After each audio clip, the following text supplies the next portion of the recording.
최경영의 최강 시사.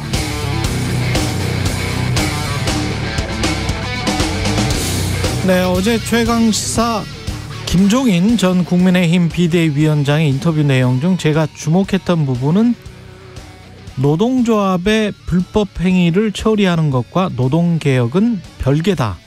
노동조합 기득권 뺏는다고 청년 일자리가 생기는 건 아니다. 근본적 문제의 가장 큰 씨앗은 소득 양극화 현상이다. 이 양극화를 어떻게 해소해야 되겠다는 방향이 전혀 제시되지 않고 있다. 양극화를 해소하려면 소득 분배가 어떻게 정상화를 찾을 것이냐를 고민해야 한다. 국민 공감대를 형성할 수 있는 개혁안을 만들어서 국회를 밀어붙여야지 야당도 어느 정도 동의를 하고 따라오는 것이지, 지금 같은 상황에서 아무런 구체적 안이 없이 노동개혁이다, 교육개혁이다, 무슨 연금개혁이다 할 것 같으면 그건 이루어질 수 없는 것이다. 이 말이었습니다. 여야 정치인들 인터뷰하면 보통 15분에서 30분 정도 하는데요. 그걸 다 받아 적어 놓으면 긴 건 A4 용지 10장까지 나옵니다. 그런데 언론에서 일부 발췌해서 헤드라인으로 뽑는 건 정해져 있죠. 단편적이고 자극적입니다. 어제 김종인 위원장 인터뷰도 마찬가지였습니다. 거의 똑같은 헤드라인 한두 개로 제목을 달았더군요. 매번 그렇습니다. 우리 정치가 피상적이다, 근시안적이다, 이렇게 언론이 비판하는데요. 언론이 정치나 대중을 더 그렇게 만들고 있지 않나, 그렇게 해서 오히려 진정한 소통을 가로막고 있는 것이 아닌가 하는 생각을 자주 합니다. 최강시사는 잘해왔냐라고 물으면 또 부끄럽죠. 더 노력해야겠다는 생각을 하게 됐습니다. 네, 안녕하십니까. 3월 7일 화요일 세상에 이익이 되는 방송 최경령의 최강시사 출발합니다. 저는 KBS 최경령 기자고요. 최경령의 최강시사 유튜브로도 실시간 방송합니다. 예, 문자 참여는 짧은 문자 50원, 긴 문자 100원이 드는 샵 9730 콩어플 무료고요. 오늘 최강시사는 근로시간 제도 개편 방안과 관련해서 환경노동위 소속이죠. 우원식 민주당 의원 연결하고요. 이어서 정진석 국민의힘 비대위원장 출연합니다. 일제강제동원 피해 배상 해법에 대한 입장, 비대위원장 마무리하는 소회 들어보겠습니다.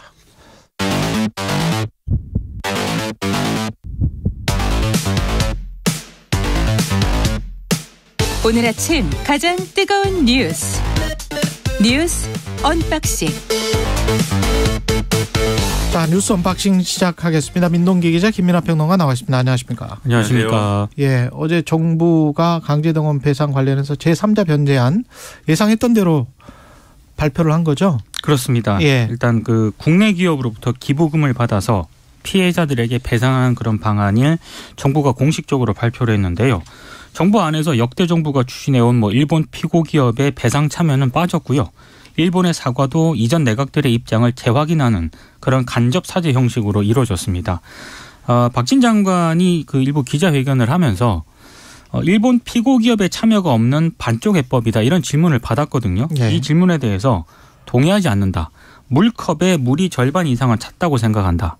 앞으로 이어질 일본의 성의 있는 호응에 따라서 그 물컵은 더 채워질 것으로 생각한다, 이렇게 답을 했습니다. 이 말을, 박진 외교부 장관 발언을 직접 한번 들어보고 계속 이야기를 나누겠습니다. 네. 아까 반쪽짜리라는 말씀을 하셨는데 저는 동의하지 않습니다. 물컵에 비유하면 물컵에 물이 절반 이상은 찼다고 생각을 합니다. 그리고 앞으로 이어질 일본의 성의 있는 호응에 따라서 그 물컵은 더 채워질 것으로 기대를 합니다. 우리 국익을 추구하는 데 있어서 저희 외교부와 대통령실은 원팀으로 움직이고 있다는 말씀. 과거사에 대해서 일본으로부터 새로운 사죄를 받는 것이 능사는 아니라고 생각을 합니다. 일본이 기존에 공식적으로 표명한 반성과 사죄의 담화를 일관되고 또 충실하게 이행하는 것이 더 중요하다고 생각을 하고 있습니다. 네. 어떻게 들으셨어요? 그 중간에 이제 대통령실하고 원팀이다, 이 언급이 나오지 않습니까? 네. 이게 뭐냐면 이 토요일, 일요일 계속해서 이제 나온 보도, 월요일까지 나온 보도를 보면은 이 한일 관계를 담당하는 주요 부처의 고위 관계자가 대통령한테 편지까지 썼다는 얘기가 있어요. 그리고 이 관료들 그 대통령실 참모들도 이대로는 좀 어렵다. 이 협상 결과를 확정해 가지고 이 해법을 내놓는 것은 어렵고 좀 뒤로 미루자 뭐 이런 분위기가 상당히 강했다. 앞서 말씀드린 편지는 이 발표 말리는 편지인 거죠. 근데 이제 이런 기류에 대해서 윤석열 대통령이 내가 책임지겠다 이런 방식으로 밀어붙인 결과라는 거예요. 근데 거기에 대해서 박진 장관은 뭐 그런 거라기보다는 이제 원팀으로 움직이는 거다 이렇게 얘기하는 건데 지금 이제 컵에 물이 뭐 반이 찼다 이렇게 얘기하지만 그럼 나머지 반이 과연 찰 것이냐 어떤 거를 채워야 되느냐 첫째로 그러면 이 우리가 만든 재단에 일본 기업이 얼마나 참여하는 거냐 이게 쟁점이겠죠. 예. 근데 지금 이제 언론 보도를 보면은 기업은 일본 기업이 참여할 가능성은 여전히 이제 있는데 그 일본 기업이 그러면 지금 이제 이 소송의 이 피고 기업이냐, 즉 가해 기업이냐, 예. 그렇지 않다는 겁니다. 그렇지 않을 가능성이 크다라는 것이고, 그럼 이제 컵에 물이 이제 반이 추가로 차는 거는 좀 아닌 것 같고, 사과는 어느 정도로 이루어지는 것이냐 일본 정부에 지금 민 기자님 말씀해 주셨지만 기시다 후미오 총리가 어제 대략적으로 이 약식회견에서 얘기를 한 바가 있어요. 그래가지고. 역대 정부의 이 입장을 계승을 한다 이렇게 얘기했고 또 참의원 예산조정위에서도 이 질의에 대해서 답을 했는데 거기서도 역대 내각의 입장을 계승한다라고 답을 했는데 거기서 사실은 상징적인 장면입니다. 왜냐하면 그 질의를 한 사람이 자민당의 이제 사토 마사히사라는 의원인데 이 사람은 굉장히 극우적인 사람이에요. 예. 그래서 질의를 할 때 그 질의를 하고 나서 추가 질의 내용이 뭐였냐면 총리가 반성과 사죄라는 말을 입에 담아서는 안 된다. 이게 이제 그 자들의 주장이에요. 그런데 반성과 사죄라는 말이 진짜 없었어요. 그렇죠. 없었죠. 총리도 없었고 그 관방 대변인입니까? 그리고 이제 그 사람도 없었죠. 예. 어제 한국 정부에 정확하게 공식적으로 카운터파트로 입장 발표한 건 하야시 요시마사 외무상입니다. 예, 외무상. 예. 이 외무상 발언도 역대 정부 그리고 이제 1998년에 공동선언 이게 이제 김대중 오부치 선언인데 김대중 오부치 선언이라고도 얘기 안 했어요. 어쨌든 공동선언 등에 과거의 내각의 입장을 계승한다라고만 얘기했지. 뭐 전체적으로 계승한다 그런 그렇죠. 뉘앙스더라고요. 그렇죠. 기본적으로 일본 측의 성의 있는 호응이라고 보기가 어려운 게 회견 자체도요. 공식이나 정식 기자회견이 아니고 약식 기자회견으로 일단 진행이 됐고 그리고 기시다 후미오 총리의 입장은 굉장히 짧게 나왔습니다. 네, 그러니까 뭔가 긴 입장이 나온 게 아니기 때문에. 그리고 아까 그 일반 기업, 그러니까 전범 기업이 아니라 피고 기업이 아니라 일반 기업이 참여할 가능성이 커졌다라는 그 보도는 오늘 동아일보가 보도를 했는데 이 동아일보 보도를 자세히 보시면 약간 이상한 대목이 있습니다. 그러니까 일본 대기업이 한국 정부 산하 일제 강제 동원 피해자 지원 재단에 조성하는 재원에 참여할 가능성이 커졌다를 우리 정부가 판단하고 있다는 겁니다. 그러니까 일본 기업이 그걸 검토하고 있다는 얘기가 아니고요. 우리 정부가 그 일반 기업이 참여할 가능성이 커졌다라고 판단하고 있다는 그런 내용이기 때문에 이것도 좀 상황을 봐야 될 것 같습니다. 그리고 이제 또 하나 물컵에 그럼 물이 더 차는 거냐를 판단할 수 있는 또 하나 이제 이 지점이 수출 규제 해소 문제예요. 근데 이거는 어제도 말씀드렸는데 WTO에 우리가 제소한 거를 취하하면 일본도 이 수출 규제를 풀겠다라는 얘기를 지금 하고 있는 건데 근데 또 이게 취하를 뭐 어떻게 해야 되는지 거기에 대해서도 정확하게 일본 정부가 얘기를 안 하고 있어요. 협의를 하자는 것이지. 근데 그 물컵의 반이 수출 규제 해소다라고 지금 말씀을 하셨는데 그것도 있겠지만 저는 좀 생각이 다른 게 이 앞으로 독도 있지 않습니까? 독도에 관한 영유권을 일본이 주장을 안 할 것이다. 안 한다라는 어떤 약속. 그리고 중고등학교 교과서에 일제 강점기 교육을 제대로 시키겠다라는 이 정도 약속은 받아야 되는 거 아니에요? 그래야 서로 간에 물에 우리가 내준 것이 지금 굉장히 많은데 그래야 그리고 이 피해 당사자들도 우리 할머니 할아버지들도 이해가 될 것 같아요. 앞으로 그렇게 교육을 시키겠다고 하고 그리고 계속 독도 망언을 주장을 해왔었는데 그런 거 이제 안 하겠다. 그리고 미래를 향해서 한일은 나아가겠다. 이렇게 호응을 하고 받아들인다면 이거 수출 규제가 이게 사실은 무슨 소용이 있습니까? 우리 이거 없었어도 3년 동안 잘 먹고 잘 살았어요. 근데 총선이라든가 선거를 고려해야 되는 일본 그 기시다 총리 입장에서 봤을 때 그런 거를 공식화시키기에는 아니 근데 우리도 총선 앞두고 있거든요. 네. 왜 근데 우리가 자꾸 일본 정부의 입장에서 그들은 최대치를 내놓는 것이다. 아니 무슨 최대치를 내놨다는 거죠 도대체? 대목을 조금 이해가 안 갑니다. 예, 정말 이해가 안 가는 것 같아요. 전혀 이해할 수 없고 지금 예. 말씀하신 대로 이제 그 정도 이제 앞으로의 이제 그동안 이어져온 일본의 극우화 행보를 멈춰라라는 정도가 되려면 총리가 여기에 대해서 이 강제 동원 문제에 대해서 별도로 사과하고 이런 것들이 전제 또 돼야 되겠죠. 근데 제가 이제 수출 규제 말씀드린 거 왜냐하면 논리적으로 연결이 돼 있어서 그 말씀드린 건데. 그러니까는 우리 대법원이 강제동원 배상 판결을 해가지고 자기들이 수출 규제를 했다는 거지 않습니까? 정부의 공식 입장은 아니에요. 예. 아베 신조의 회고록에 나오는 얘기입니다. 이게. 그러니까 이 그들의 논리대로 해도 그러면 이 배상 판결에 대한 자기들의 거의 가까운 내용으로 한국 정부가 이 해법을 줬으면 수출 규제를 해제하는 게 논리적으로 맞지 않습니까? 근데 그게 아니라 WTO 제소한 거를 해제하라는 거예요. 그렇죠. 별도 해법을 내놓으라는 거예요. 그리고 이게 일본 입장에서는 어떤 얘기냐면 우리가 강제동원 배상 판결을 해가지고 수출 규제로 한 방 먹인 거지 않습니까 우리를. 그런데 그 결과로 강제동원 해법이 자기들의 가까운 해법이 나왔고 그리고 이거를 이 자기들이 휘두른 주먹은 사실 WTO 체제에서는 인정되지 않는 주먹인데 왜냐하면 정치적인 문제를 경제로 보복한 것이기 때문에. 근데 여기에 대해서는 별도 책임도 안 물어도 된다라는 거는 이 펀치가 먹힌 거예요. 일본 입장에서는. 그럼 다음번에 비슷한 문제가 발생했을 때 일본은 또 똑같은 펀치를 내지를 수 있는 거죠. 만약에 그렇죠. 이렇게 해소되면. 예. 그러니까 이제 이 문제도 사실은 이게 수출 규제를 해제해 준다고 해서 일본이 우리에게 그게 무슨 이득이 되느냐 이런 이제 입장도 있고 거기에 더해 가지고 이건 오히려 일본이 우리한테 해준다기보다는 자기들이 최종적으로 이 자기들 해법이 먹혔다는 걸 인정하는 꼴이 될 뿐이다라는 점에서 물컵에 반이 차는 얘기는 또 아니다. 이 말씀 이제 드린 겁니다. 송기호 변호사 같은 경우 이제 국제 통상 전문가지 않습니까? 그렇죠.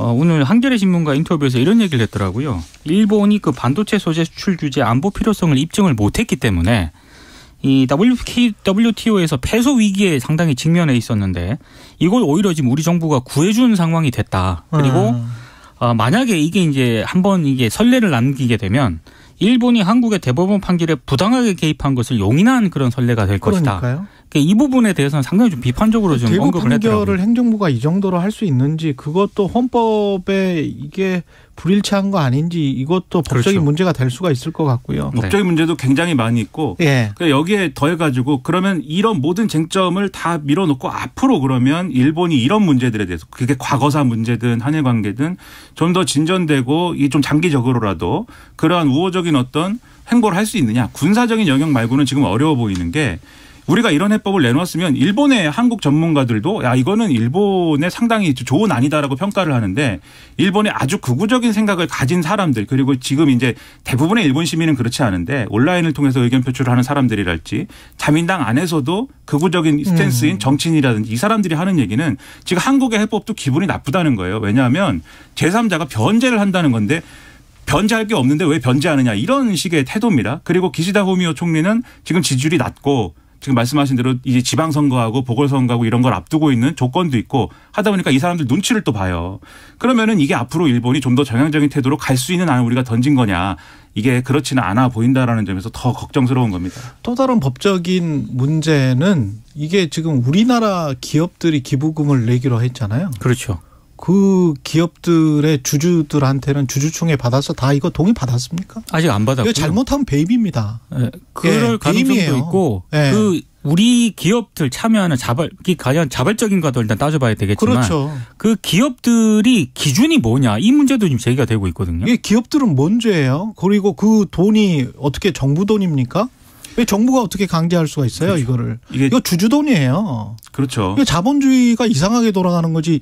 이거는 자본주의 사회에서 어떤 특정 기업에게 정권의 뜻이 이러니까 정부의 뜻이 이러니까 이렇게 해라. 근데 그게 또 대법원 판례와도 달라. 그렇죠. 그러면 이 기업이 그대로 경영진이 이걸 받아들이면 잘못하면 배임된다니까요, 이거는. 그렇죠. 그리고 예. 법적으로 넘어야 될 몇 가지 이제 조건들이 있다라고 하는 지적들이 있는데 예를 들면은 재단이 과연 제3자 변제를 할 수 있는 지금 자격이 법적으로 있는 거냐에 대해서도 여기에 일본의 가해 기업이 참여를 하면은 그것이 정확하게 확인될 수 있는 조건이 되지만 그렇지 않으면은 이 재단은 어떤 법적인 이 어떤 이 뭐랄까요 입장이 뭔데 어떤 주체이길래 이거 제3자 변제를 하는 주체가 되는 거냐에 대해서 논란이 남을 수 있고 그리고 지금 피해자 입장에서 이 배상금 정확하게는 정부는 이거 판결금이라고 표현을 하고 있는데 이 배상금을 수령을 거부하는 경우에는 재단이 이 돈은 법원에 공탁을 해야 되거든요. 근데 법원에 공탁을 하는 경우에 그래도 이 피해자 입장에서는 돈을 안 받은 것이기 때문에 여전히 일본 국내 기업 자산의 강제 매각을 추진해달라고 할 수 있는 법적인 권리를 그대로 갖고 있습니다. 그럼 그 경우에 강제 매각을 여전히 추진하다라고 하는 그러한 입장을 고수할 경우에는 뭐 어떻게 할 것이냐. 지금 이제 이 판결에 관련되어 있는 이 주체는 15명이지만 그중에 생존자분이 3명인데 네. 이 피해자 3분은 다 이거 인정을 못 한다는 거예요, 지금.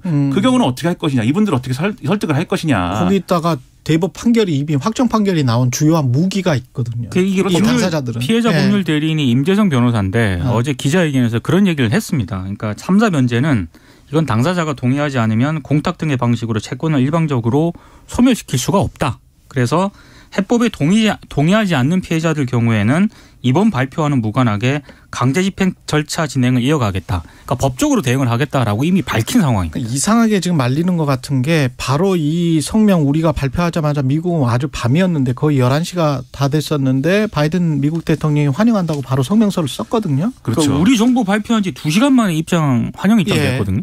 그러니까 그 환영 입장은 뭐 예상이 됐던 그런 내용입니다. 이게 왜냐하면 한일 관계 같은 경우에는 지금 미국 같은 경우에 인도 태평양 전략의 핵심 연결고리지 않습니까? 그렇죠. 이거를 풀려면 한일 관계가 좋아져야 되는데 이거 지금 우리 정부 입장에서는 오히려 지금 자세를 낮춰가면서 한일 관계 개선 쪽으로 이제 입장을 발표해 버리니까 바이든 대통령 입장에서는 환영할 수밖에 없는 그런 상황인 거죠. 그러니까 미국 입장에서는 이게 웬 떡이냐 이런 분위기인 게 원래 한일 간에 무슨 과거사 이런 문제 미국이 잘 얘기 안 하거든요. 별도 입장 표명 안 하는데 굉장히 환영하는 게 왜 그러냐면 원래 인도 태평양 전략이라는 게 원래 원하는 한국이 이 예를 들면 중국과의 관계 그리고 일본과의 갈등 이 구도에서 못 벗어난다라고 판단을 해서 한국은 그 변수 중에서 인도태평양 전략을 이루는 고리 중에서 약간 하위 변수예요. 원래는 일본, 호주 그다음에 인도 이렇게 쭉 이어지는 이 고리가 핵심인 것이고 근데 그렇게 해서 중국을 견제하는 것보다 사실 미국 입장에서 가장 그래도 효과적인 건 한미의 삼각협력이 제대로 돼가지고 이걸로 중국을 견제하는 게 훨씬 더 효과적이거든요.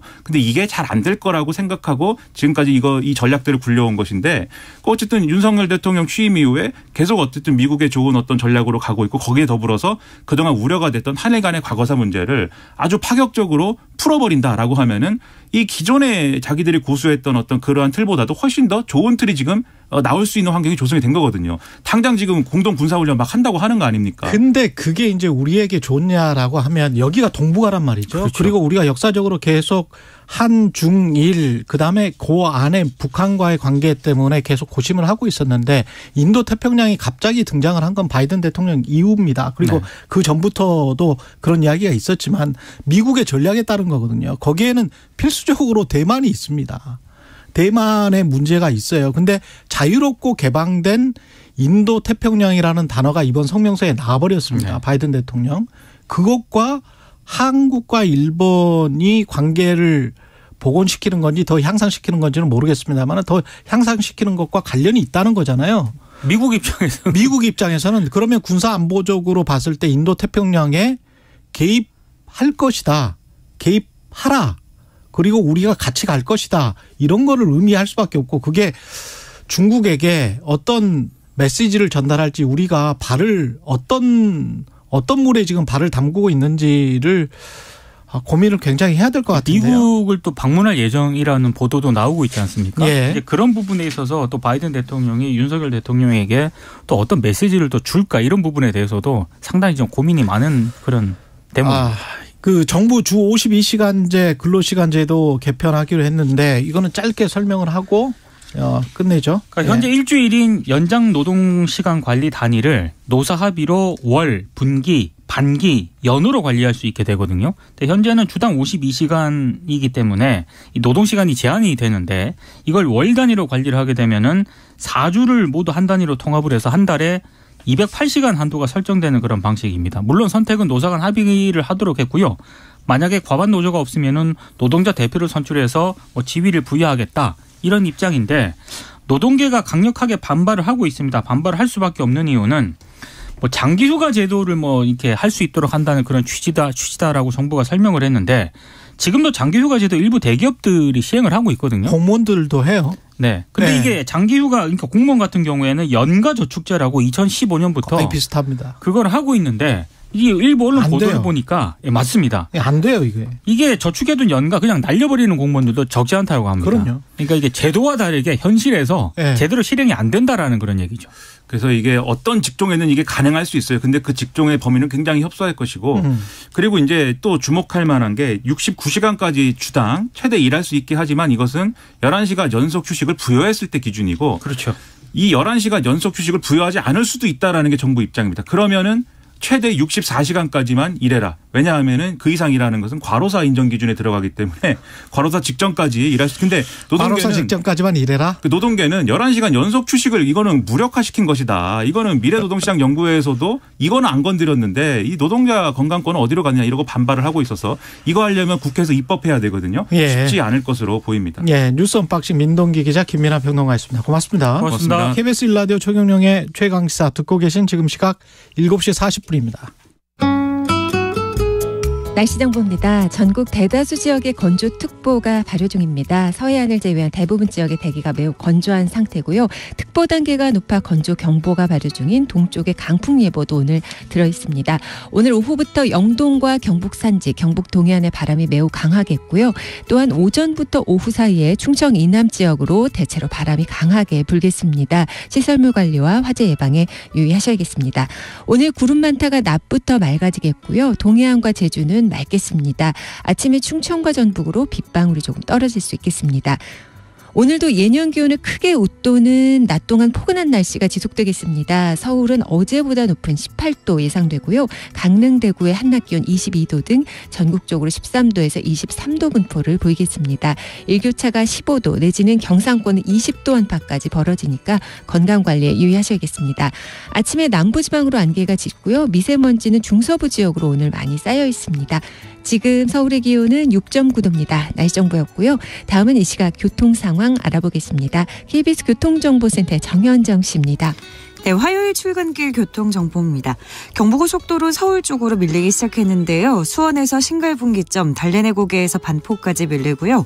반대 부산 쪽으로는 한남에서 서초까지와 신갈분기점에서 수원까지 천천히 갑니다. 서해안고속도로 서울 쪽으로는 일직분기점에서 금천까지 밀리고요. 반대 목포 쪽으로 순산터널에서 밀리기 시작해서 팔곡분기점에서 매송까지 천천히 갑니다. 더 가서는 비봉에서 비봉 부근까지 현재 밀리고 있습니다.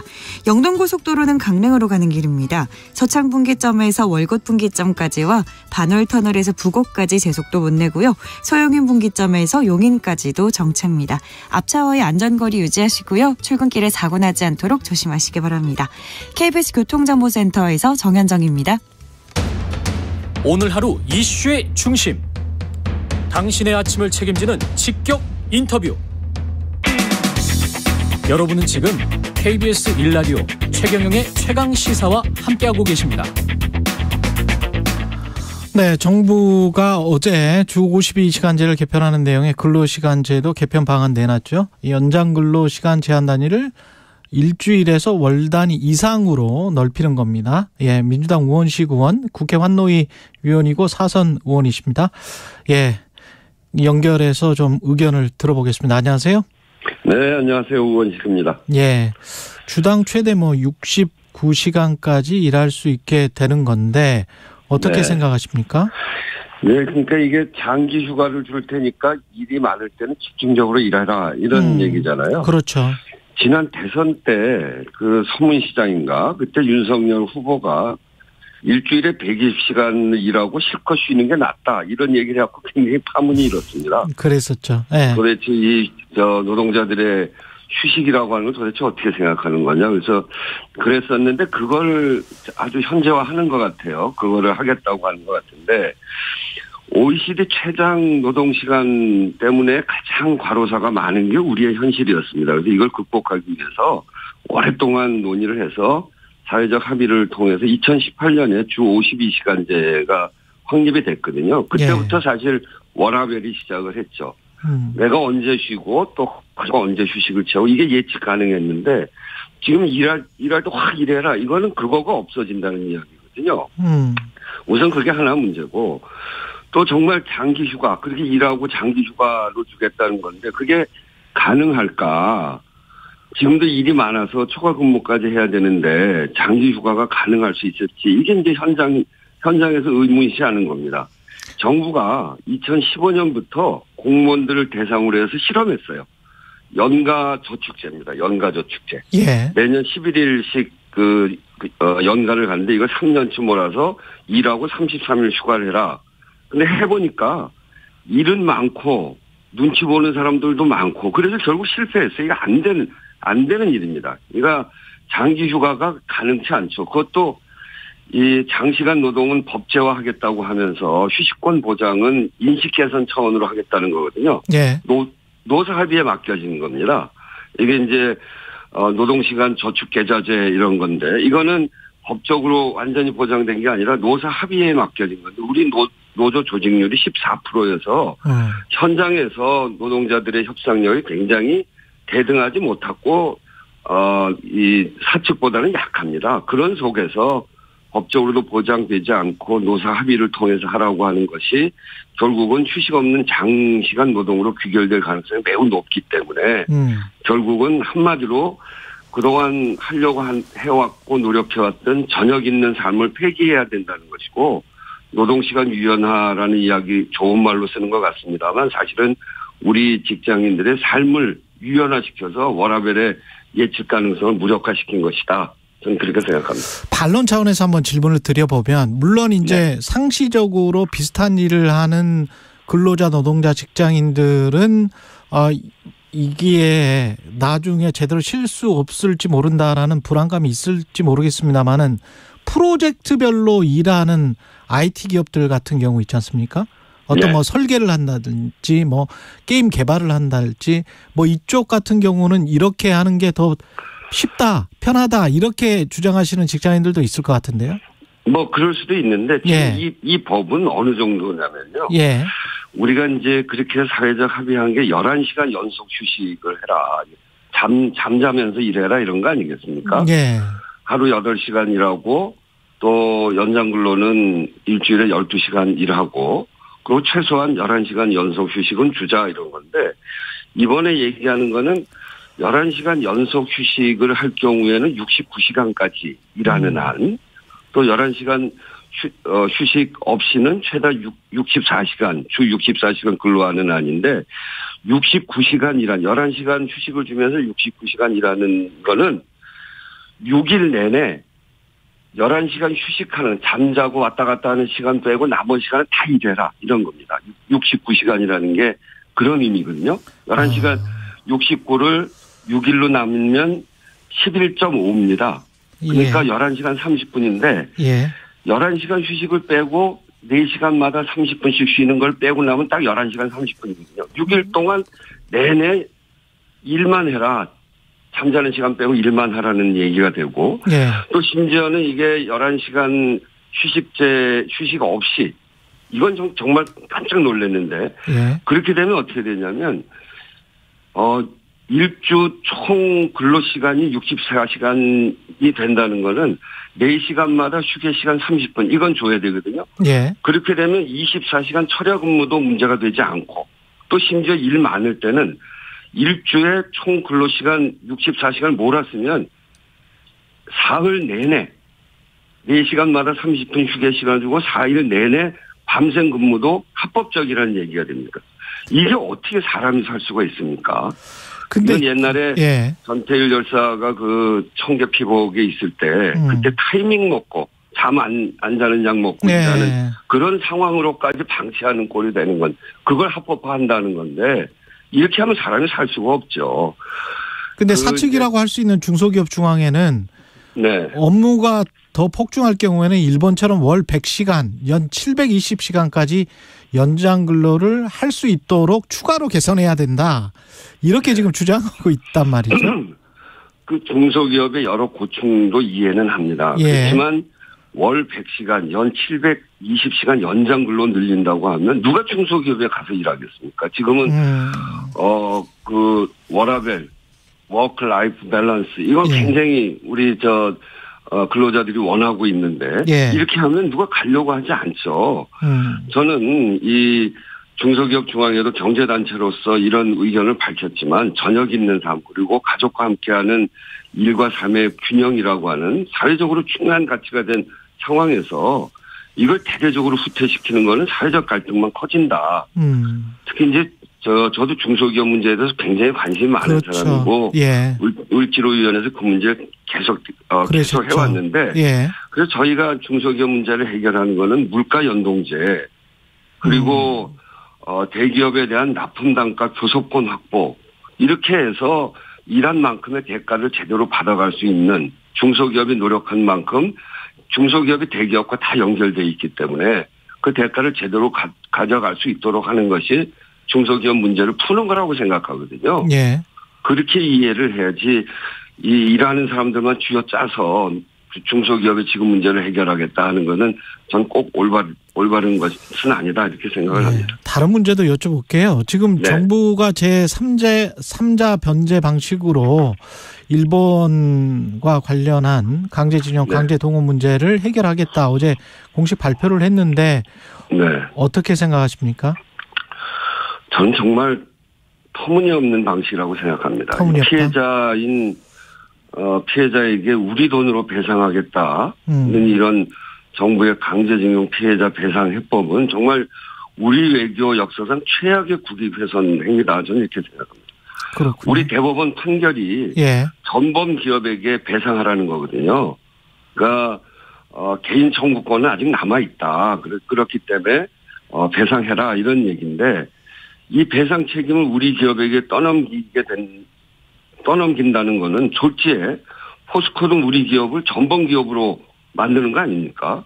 그래서 저는 있을 수 없는 일이다 이렇게 생각하고 전에 8.15 기념사에서 세계 변화에 제대로 준비하지 못해서 우리가 국권을 상실했다 이렇게 얘기한 거 그리고 일본이 그것도 3.1절 독립유공자들 독립을 위해서 목숨을 바친 그런 희생자들 앞에서 일본이 이제 파트너가 됐다. 사과도 하지 않는데 그런 왜곡된 대통령의 역사인식이 그대로 드러난 거 아닌가 이렇게 생각을 하면서요. 저는 이제 국익도 명분도 없는 이번 강제징용 합의를 인정할 수 없다고 생각하고요. 가해자의 사과와 그에 따른 배상을 하라는 우리 대법원의 판결을 무시하는 그런 결정이라고 생각을 하고 있기 때문에 예. 우리 기업도 이런 강제 출연을 해서는 안 된다 이렇게 생각합니다. 그 당내 현안도 여쭤봐야 되는데 지금 민주당 내 분위기와 관련해서 어제 전재수 의원은 최강시사에서 최근 10년 사이 최악이다 이렇게 평가를 하던데요. 어떠십니까? 저도 개인적으로 민주당 35년 생활했는데 제일 충격적인 사건 중에 하나입니다. 35년 생활에서 가장 충격적인 예. 사건 체포동의안 표결요? 예, 아마 이제 거기에 가결, 무효, 기권표 던진 분들도 상당한 충격을 받았을 거예요. 이재명 대표가 당원 77%가 넘는 압도적 선택을 받아서 당선된 사람이거든요. 예. 그런데 명백한 증거도 없는 수사로 구속까지 될 뻔했다는 사실이 정말 당원들도 그렇고 저도 정말 깜짝 놀라고 경악할 만한 일이죠. 예. 그런데 이제 그래서 왜 이렇게 됐다고 보세요? 우리 안에 소통이 부족했고 서로 신뢰가 많이 떨어져 있고 그래서 그랬을 거라고 생각하는데 예. 그럼에도 불구하고 지금 상황이 이 기소 또는 체포 이런 수사의 중심이 수사하는 쪽에서는 개인들이라고 이야기합니다만 객관적인 사실로 보면 윤석열 정부가 검찰공화국으로 가려고 하고 또 여러 군데서 아주 무리한 일을 하고 있는 그 정점에 명백한 증거 없이 이게 1년 가까이 되는 기간 동안 60여 명의 검사가 붙어서 300회가 훨씬 넘는 압수수색을 했음에도 불구하고 명백한 범죄 사실을 증거로 내지 못한 상황에서 보낸 체포영장이기 때문에 예. 이것은 검찰공화국으로 가느냐 마느냐의 가장 정점에 있는 체포동의안이라고 생각합니다. 그래서 민주당은 어떤 길을 가야 됩니까 앞으로? 저는 그런 점에서 재판은 결국 이재명 대표 개인이 헤쳐나갈 수 없는 일입니다만 예. 이런 상황에서는 당연히 이재명 대표가 이 본인의 방어권을 충분히 행사할 수 있도록 그렇게 만들어 드려야 된다고 생각하고요. 그런 점에서 체포동의안은 부결시켜도 결국 기소해서 재판을 받는 거 아니겠습니까? 재판 과정에서 검찰이 무리한 수사를 저는 밝혀낼 거라고 생각합니다. 그렇군요. 그렇게 할 수 있도록 민주당이 이재명 대표의 체포동의안은 부결시켜야 된다 이렇게 생각합니다. 알겠습니다. 시간이 좀 아쉽네요. 고맙습니다. 우원식 더불어민주당 의원이었습니다. 고맙습니다.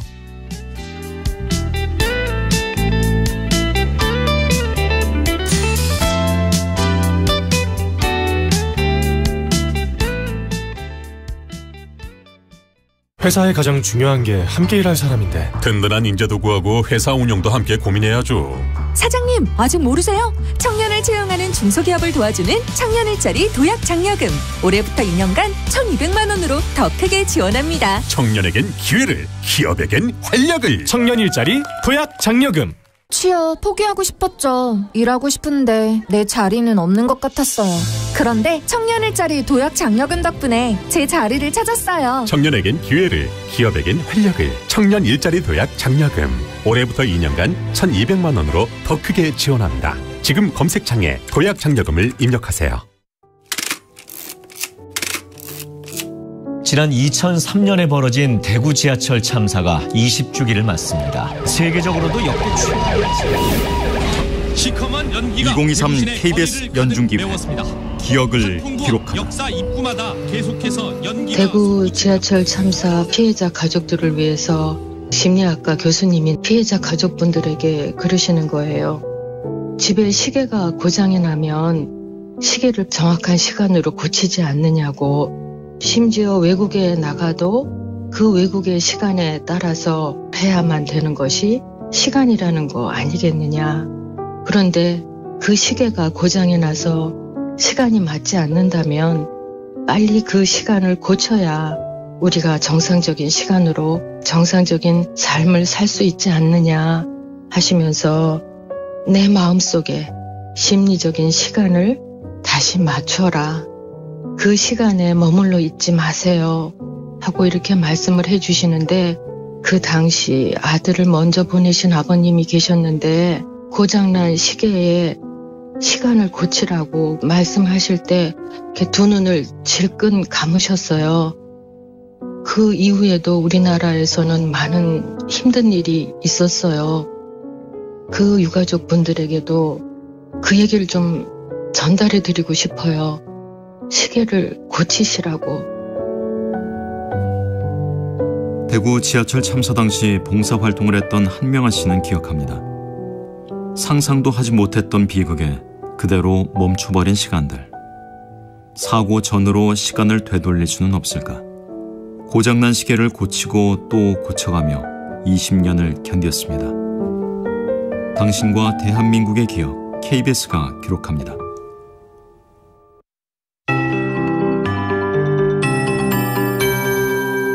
KBS 58분 날씨.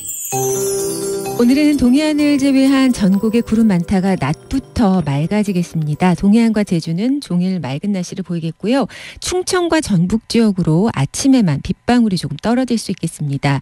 오늘도 중서부와 전북의 미세먼지는 조금 쌓이겠고요. 지난 3일처럼 전국적으로 바람이 강하게 불겠습니다. 특히 동쪽인 영동과 경북 산지, 경북 동해안으로 바람이 오늘 오후부터 매우 강해질 걸로 보여지고요. 또 오전부터 오후 사이에는 충청 이남으로 바람이 매우 강하겠습니다. 이렇게 대기가 곳곳에서 건조한 상태를 보이는 가운데 바람도 강하게 부니까 불씨 관리 잘 해주셔야겠고 시설물 관리 또한 잘 해주셔야겠습니다. 기온은 예년균은 훨씬 웃돌고 있습니다. 오늘 낮 기온 서울 18도까지 오르겠고 강릉 대구 22도, 광주 21도 등 전국적으로 13도에서 23도 분포를 보이겠습니다. 낮 동안 매우 포근하겠습니다. 이에 비해서 아침 기온은 내일도 내륙을 중심으로 5도 안팎에 머물러 일교차가 15도 이상 벌어집니다. 특히 경상권은 20도 가까이까지 나니까 건강관리에 유의하셔야겠습니다. 오늘 아침 남부지방으로 안개가 짙은 편입니다. 오늘 밤부터는 경기 서해안으로 안개가 짙어질 것으로 예상됩니다. 내일 서울의 아침 기온 7도, 낮 기온 17도 예상되고 지금 서울의 기온 7도입니다. 강혜종입니다.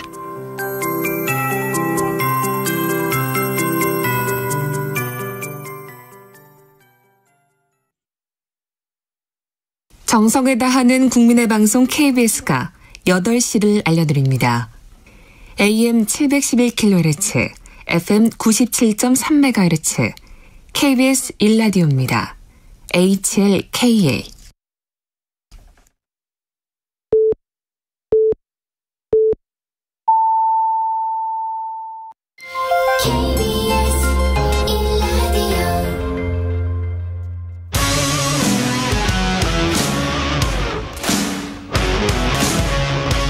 오늘 하루 이슈의 중심 최경영의 최강시사. 네, 정부가 강제동원 피해 배상 문제에 대한 해법을 공식 발표했습니다. 관련해서 한일의원연맹 회장을 맡고 있는 정진석 국민의힘 비대위원장 모셨습니다. 안녕하세요, 위원장님. 네, 안녕하십니까. 예, 4년 4개월 만에 나온 정부의 공식 발표인데 그 대법원 판결 이후에 이렇게 나왔습니다. 총평을 먼저 해 주십시오. 네, 뭐 참 어려운 문제이고요. 사실 제가 뭐 일종의 폭탄 돌리기나 마찬가지라는 표현을 썼는데 역대 정권에서 누구도 이 강제징용 문제에 대해서 손대려고 하지 않았죠, 사실. 그대로 방치되어 온 것이나 다름없는데 저는 어저께 정부의 발표를 듣고 키워드를 몇 개를 추출해내라면은 저는 첫째는 국익, 둘째는 미래, 셋째는 경제 안보라고 저는 생각을 합니다. 그래서 대통령이 이 엄중한 국제 정세 또 이런 안보 위기, 이 복합적인 글로벌 위기에 직면해 있는 상황에서 한일 관계를 저렇게 내버려 둘 수는 없지 않느냐라는 판단을 하신 것 같고요. 뭐 이것이 금방 뭐 며칠 협상에서 타결된 것은 아니고 여러 가지 부족한 점이 많지만 어쨌든 우리가 가야 될 길이다라는 것이고, 작년 4월에 저를 일본에 특사로 보내셨어요. 예. 이 말씀을 하시더라고요, 윤석열 대통령이. 그 98년도 김대중 오부지 한일 파트너십 선언을 계승 발전시키는 것, 그것이 우리의 한일 관계 외교의 목표다. 그래서 그때처럼 한일 관계가 가장 좋았던 시절로 되돌아가는 것, 그걸 위해서 노력을 하자라는 말씀을 주셨거든요. 그게 작년 4월이었습니다. 예. 근데 좀 우려가 되는 거는 박진 외교부 장관이 이야기한 것처럼 물이 반컵을 채웠어요. 우리는 채웠습니다. 근데 일본이 뭔가 네. 채워줘야 되는데. 충분히 저는 그런 우려가 있을 수 있다고 생각하고요. 예. 그 물에 반컵을 채웠지만 반컵을 채우는 것은 지금 시작이고 이 문제가 끝난 것이 아니다. 저는 공이 일본으로 넘어갔다라고 생각합니다. 일본도 결국은 한일 관계의 원만한 어떤 발전, 관계 회복, 관계 개선 이런 걸 희망하지 않겠습니까? 또 일본이 또 해야 될 역할이 있기 때문에 나머지 채워지지 않은 반컵은 결국 일본 쪽의 협력과 성에 있는 호응 조치로서 채워야 되겠다라는 생각을 가지고 있고, 그런 점에서 정부도 일본과 앞으로 계속 대화를 이어나가야 될 것이다 라는 생각을 갖고 있습니다. 혹시라도 일본이 예년에 했었던 것처럼 뭐 독도의 영유권을 주장한달지, 군함도 관련해서 강제동원이나 강제징용 세계문화유산이 되려면 거기에 확실히 기재를 해야 되는데 그런 문제를 제대로 아마 한일 간의 예. 역사 갈등 문제, 민감한 문제에 대해서 정면으로 우리를 향해서 문제 제기하지는 않을 걸로 보입니다. 예. 왜냐하면 일본 역시 지금 한일 양국의 협력이 굉장히 기묘하게 요청되는 시점이라는 인식을 가지고 있습니다.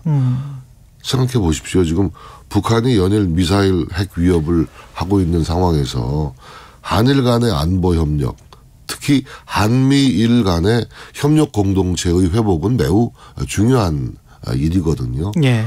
지금 북중러가 어쨌든 사회주의 연대 동맹으로 뭉쳐 있는 상황에서 사실 자유민주주의 시장경제 가치를 공유하는 협력 공동체인 한미일의 협력도 사실 굉장히 요청되는 것인 시점이어서 그러한 인식들, 이러한 어떤 국제 질서의 변화, 위기 상황에 대한 진단, 이런 것이 결국은 한일 협력을 다시 좀 가속화시키게 만든 요인이 되겠다. 저는 생각을 합니다. 방금 쭉 말씀을 하셨는데요. 그것 때문에 오히려 더 이제 불안하게 생각하는 전문가들도 있을 것 같습니다. 왜냐하면 이 발표가 나오자마자 바이든 대통령이 성명서에서 자유롭고 개방된 인도 태평양을 위해서 한미일이 공동의 비전을 증진시킬 수 있게 됐다라고 지금 발표를 했거든요. 그렇습니다. 그러니까 뭐 인도 태평양은 결국은 대만 문제와 중국 아닙니까? 우리가 흔들릴 수 없는 우리의 가치는 결국 우리는 미국과 일본처럼 자유민주주의 시장 경제라는 가치를 공유하고 있는 거 아닙니까? 그거는 맞죠. 그래서 그리고 협력을 쭉 이어온 전통을 가지고 있습니다. 그러니까 우리가 뭐 중국과 일본 중에서 하나를 택하라. 이런 질문에 봉착하면 난처할지 모르겠지만 어쨌든 우리는 선택을 해야 되는 입장이 될 겁니다. 그것이 엄중한 국제 질서고 냉엄한 현실이라고 좀 봐서. 그런데 인도 태평양 문제는 우리가 안 들어가는 게 낫지 않나요? 글쎄요. 어떤 전략의 결정을 해야 될까의 문제는 아마 고심이 좀 있을 겁니다. 어느 한쪽을 아마 외교부의 고심이 그래서 깊은 거 아니겠습니까? 그리고 국내적으로도 봤을 때 대법 판결을 정부가 이렇게 뒤집어도 되는 거지 이게 헌법 정신 위반이 아니지. 이런 겁니다. 그러니까 이게 사실은 설명을 좀 쉽게 해드려야 이 청취자분들도 이해를 하시는데, 그러니까 국내 대한민국 대법원 판결과 일본의 최고 사법 판결이 다른 거죠. 그러니까 그렇죠. 그런 거 아닙니까? 그러니까 우리는 어쨌든 대법원 판결 존중하는 입장에서 이걸 이행을 해야 되는 노력을 당연히 해야 되는 것인데, 이 전범 기업인 미쓰비시와 일본제철은 그거를 왜 우리가 이행을 해야 되냐. 자기네들 국내법은 다르다 이거죠. 그러니까 이게 굉장히 어려운 문제에 봉착한 게 사실이고, 사실은 노무현 정부 때도 민관위원회에서 그 배상 책임이 없다라고 자체 결론을 내렸던 것이고, 이것은 65년 청구권 협정에서 최종적으로 매듭이 지었다는 것이 공통된 인식이었는데, 갑자기 2018년에 우리 대법원에서 예상을 뛰어넘는 판단을 하신 겁니다. 그래서 문제가 여기까지 왔고, 그 대법원의 판단 이후에 우리 정부는 일본에 대해서 사과하고 배상하라는 목소리만 높일 뿐 아무런 조치를 취하지 않고, 사실 그 대법원의 판결을 사실 어떻게 보면 국내 정치에 활용하고 이용하는 그런 어찌 좋지 않은 선례를 남긴 것도 사실입니다. 그러니까 지금 일본이 움직이지 않을 거라는 것은 정부도 알고 있어요. 일본이 움직이기 어려운 문제라는 것은. 그러나 이걸 갖다가 국내 정치의 이 진영의 결속을 위해서 사실 반일머리를 해왔던 것 아니겠습니까? 뭐 그때 토착 외구 죽창가라는 것이 사실 난무하고 그럴 텐데, 근데 다 좋은데 과연 그것이 최종 해법이 된 것이 맞는가?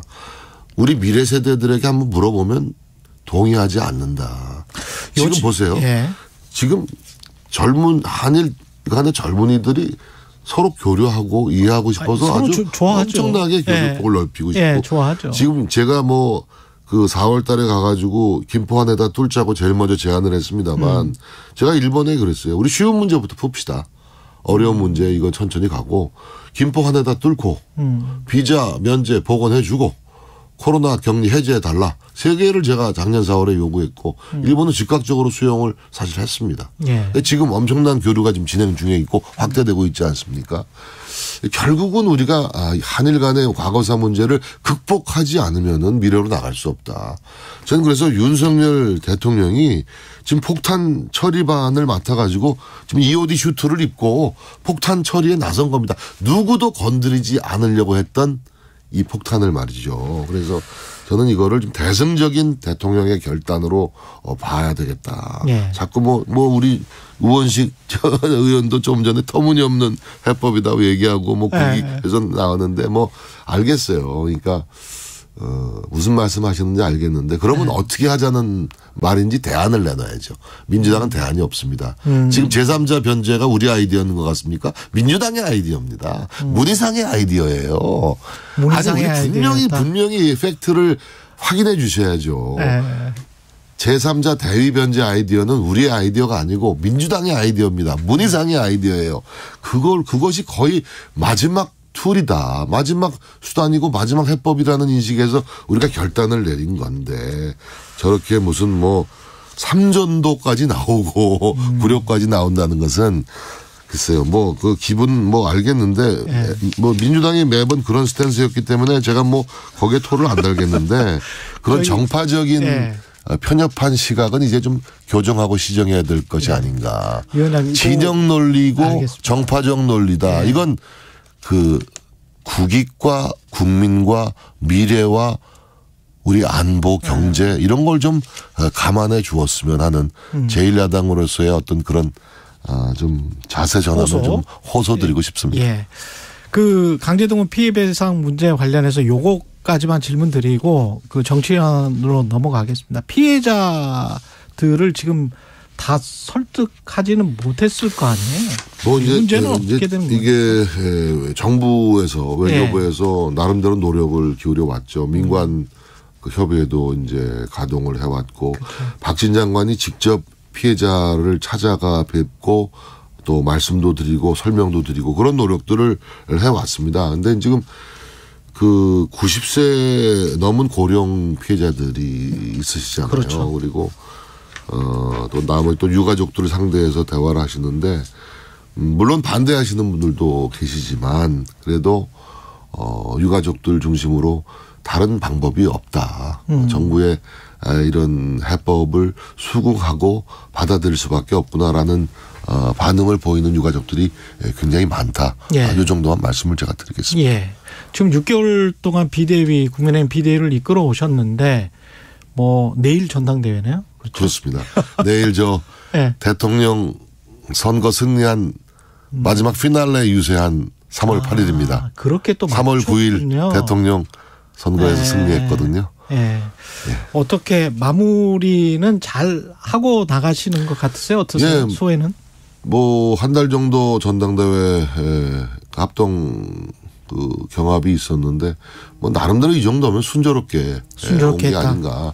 이게 뭐 경쟁과 경합을 피할 수 없는 사안이라서 다소 거친 언사도 나왔고 뭐 네거티브도 나왔습니다만은 그래도 많은 후보들이 자중자애하면서 여기까지 왔다. 그리고 지금 역대 최고의 그 당원 투표율을 기록하고 있습니다. 어저께 현재 53%를 넘었던 걸로 제가 봤는데 당대표를 뽑는 전당대회 역사상 최대의 관심 또 열의가 반영이 됐습니다.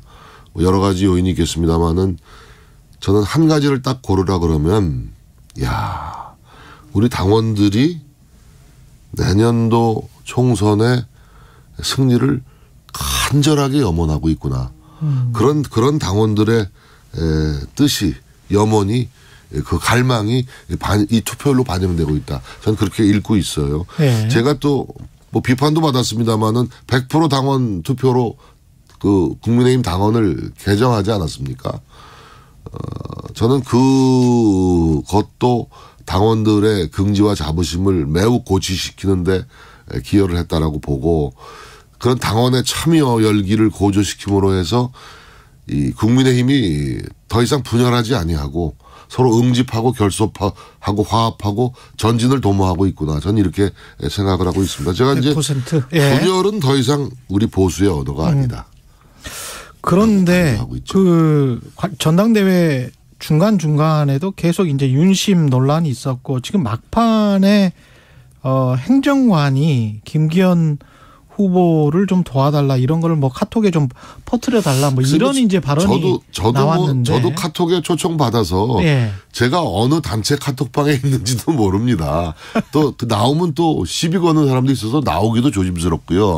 뭐 그런 문제인 것 같아요. 뭐 청와대가 무슨 조직적으로 이 선거에 개입을 해서 뭐 누구 특정 인사를 밀고 이런 건 아니라고 생각합니다. 근데 행정관이 단독으로 그런 일을 할 수가 있을까요?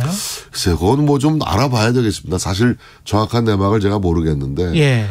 근데 뭐 그 행정관도 바보가 아닌 이상이야. 그 단톡방에서 그렇게 무슨 그렇게 자기 그 동선을 노출하면서 그런 일을 할 수 있었을까요? 근데 국민의힘 당원이니까 이제 믿고. 글쎄요. 뭐 조사가 좀 필요한 부분이고 일방의 주장들은 있는데 그건 좀 알아봐야 될 문제인 것 같습니다. 제가 뭐 팩트 파인딩을 제가 하질 않았어요. 한 건 아니시고. 대통령은 내일 참석하시죠? 제가 지난번 만나 뵀을 때 꼭 좀 참석해 주십사 부탁을 드렸고 흔쾌히 승낙을 하셨습니다. 내일 오전에 참석하십니다. 예상하시기 힘들겠습니다만 내일 한 사람의 손을 들어줄 수가 있는 날입니까? 아니면 어떻습니까? 그거 정말 어려운 질문인데요. 네. 제가 한번 기자분들하고 또 우리 당직자분들한테 한번 좀 서베이를 해봤는데 한 반반인 것 같아요. 투표율이 높은 것만 가지고도 이것은 뭐 누구에게 유리하다 불리하다가 갈려요. 의견이. 그러니까 가늠하기는 어려운데 어쨌든 뭐 좋은 분위기 속에서 내일 전당대회를 치를 수 있겠다 이렇게 기대를 갖습니다. 김종인 전 비대위원장은 그런 이야기를 하시더라고요. 만약에 1차에서 김기현이 과반 이상으로 투표를 하지를 못하면 그러면 약간 좀 불안해질 수 있다. 이건 일종의 이제 비토 세력이 큰 것이다. 그렇게 되면 상당히 또 힘들어질 수 있다. 국민의힘이 이런 말씀을 하시던데 어떻게 생각하세요? 통상의 결선 투표를 설명하신 것 같은데요. 제가 이제 100% 당원 투표를 도입하고 결선 투표를 처음으로 도입을 했는데 왜 결선 투표를 도입했느냐. 그것은 아까도 말씀드렸다시피 우리 당원들의 절대 결속, 절대 화합 이것을 독모했기 때문입니다. 그러니까 50%를 득표하지 못한 지도부의 어떤 그 역량 발휘와 50%를 넘은 지도부는 다른 것이거든요. 그래서 저는 50% 넘는 지도부를 반드시 세워야 되겠다. 그런 바람으로 좀 결선 투표를 한 것이기 때문에 어쨌든 결선 투표를 가더라도 저는 많은 당원들이 또 투표에 참여해 주실 걸로 생각을. 결선 투표를 가더라도 여하튼 50% 넘는 뭐 대표가 나오는 거니까. 그럼 당연히 그렇게 그렇죠. 되는 것이니까요. 그렇게 생각을 하시는 거고요. 그 결선 투표까지 갈까요? 아니면 똑같은 질문이신데 50대 50으로 보고요. 뭐 반반이에요, 사실. 그러니까 내일 하루에 끝낼 수도 있고.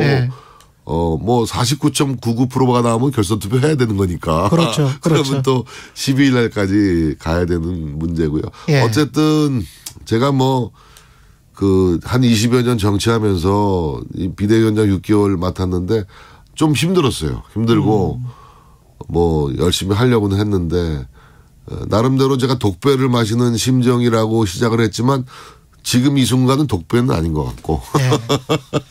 그래서 아무튼 내일 전당대회를 원만하게 잘 치러서 우리 집권 여당인 국민의힘의 새로운 출발과 전진을 국민들의 그 안도 속에 좀 선보여드리고 싶습니다. 마지막으로 신임 당대표 누가 되든지 간에 조언 한마디 해 주십시오. 신임 당대표의 사명은 자명합니다. 첫째도 둘째도 총선 준비 잘해서 윤석열 정부를 그 힘차게 이륙시키는 것입니다.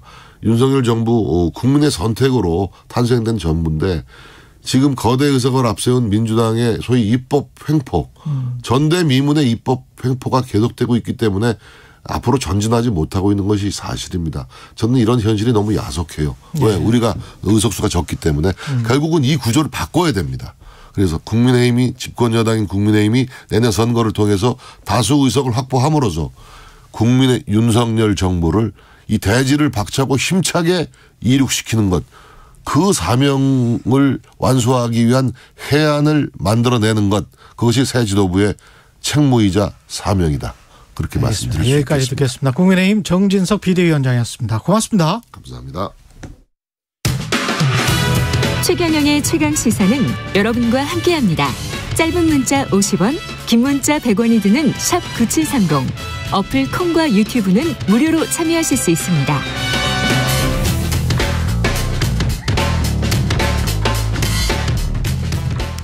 네, 일제 강제 동원 피해자 배상 문제 관련해서 정부가 최종 방안 내놨는데요. 이번에는 피해자 측 입장 들어보겠습니다. 강제 동원 피해자 지원 단체죠. 민족문제연구소의 김영환 대외협력실장 연결돼 있습니다. 안녕하세요. 네, 안녕하세요. 민족문제연구소 김영환입니다. 예, 방금 이제 정진석 비대위원장의 이야기를 쭉 들으셨어요, 혹시? 네, 들었습니다. 예, 어떻게 평가를 하세요? 정부가 내놓은 최종안은? 먼저 이 최종안은 사실은 평생을 걸쳐 강제동원 피해자들이 싸워서 쟁취한 2018년의 대법원 판결의 그런 역사적인 의미, 그것을 윤석열 정부가 나서서 어떤 무력화시킨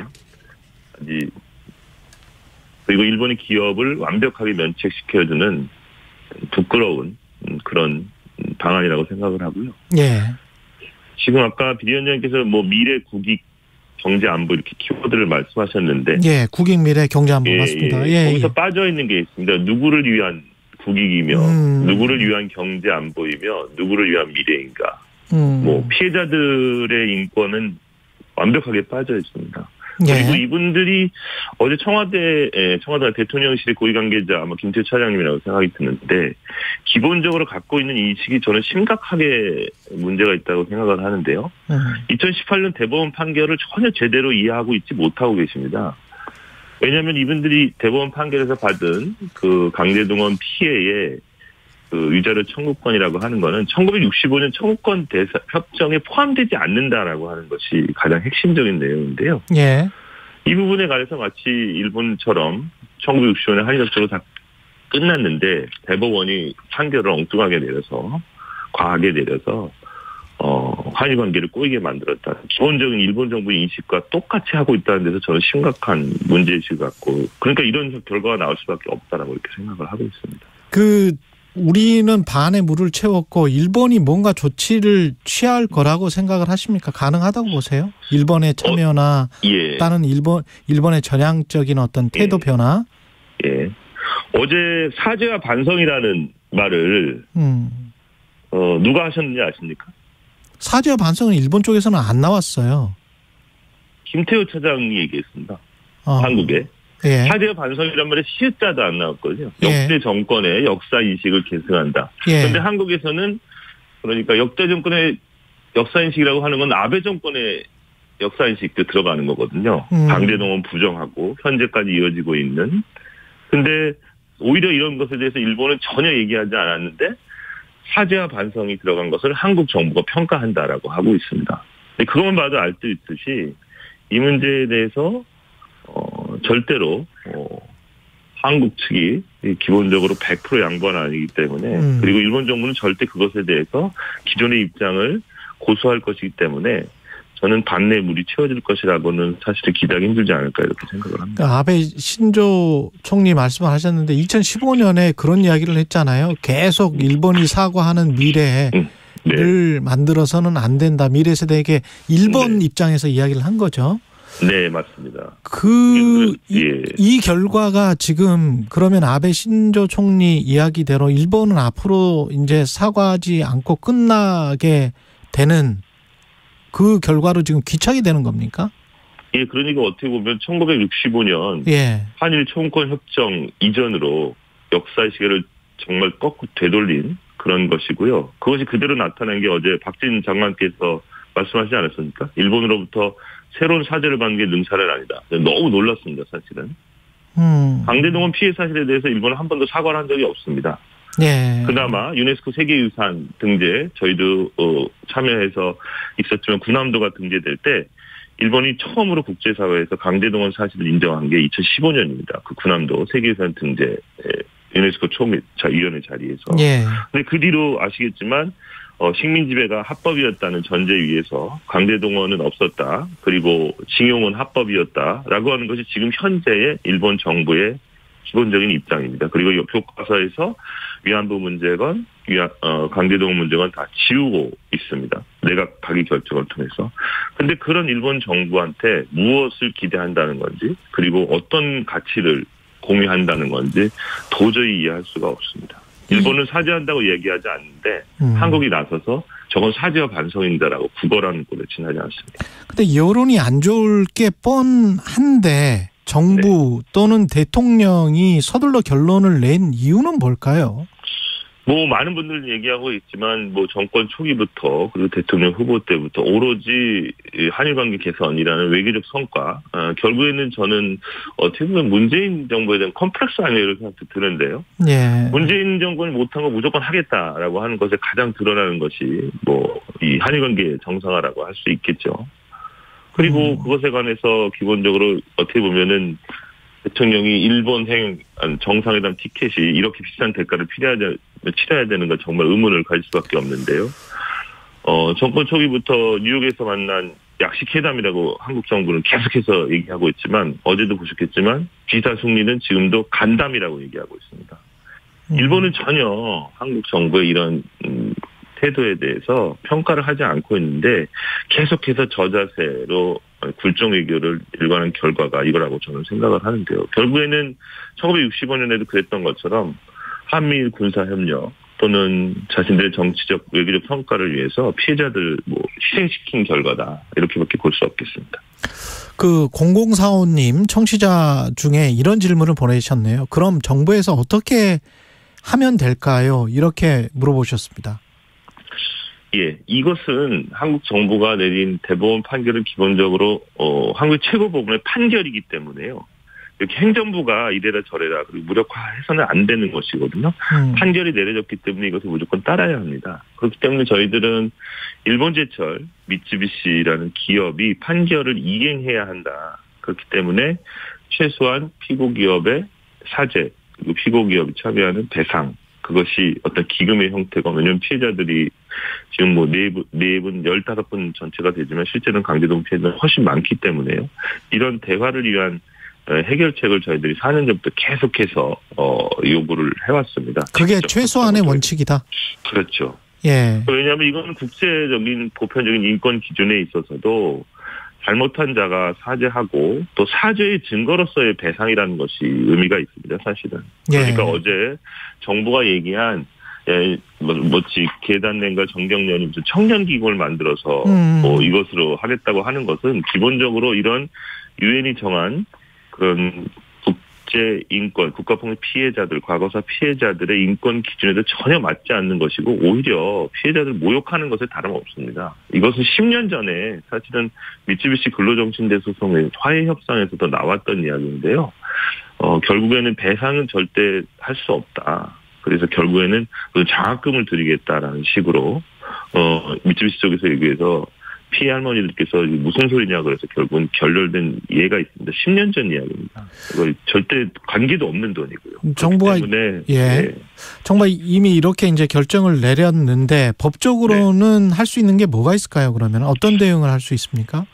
그러니까 정부 안에 동의하지 않으시는 피해자분이 분명히 계시고요. 있고. 어제 정부는 대다수가 동의했다 이런 식으로 얘기했는데 그건 사실과 다르고요. 예. 그러지 않는 분들 같은 경우에는 결국에는 판결대로 이것이 이행될 수 있도록 현금화 절차를 진행해야 되겠죠. 여기에는 사실은 한국 사법부의 책임도 큽니다. 그럼 사법부가 강제로 매각하게 하고 이행 명령을 내리고 그러면 되는 겁니까? 예, 빨리 해야 됩니다. 왜냐하면 사법농단으로 5년 동안 지체시킨 책임이 있거든요. 사법부도. 근데 지금 대법원에서 그런 양승태 사법농단 때 만들어진 그런 의견서를 제출하는 것을 외교부에서 지난 7월에 하는 바람에 이 판결 매각명령 같은 현금화가 지금 몇 년째 지금 내려지지 않고 있거든요. 대법원에서.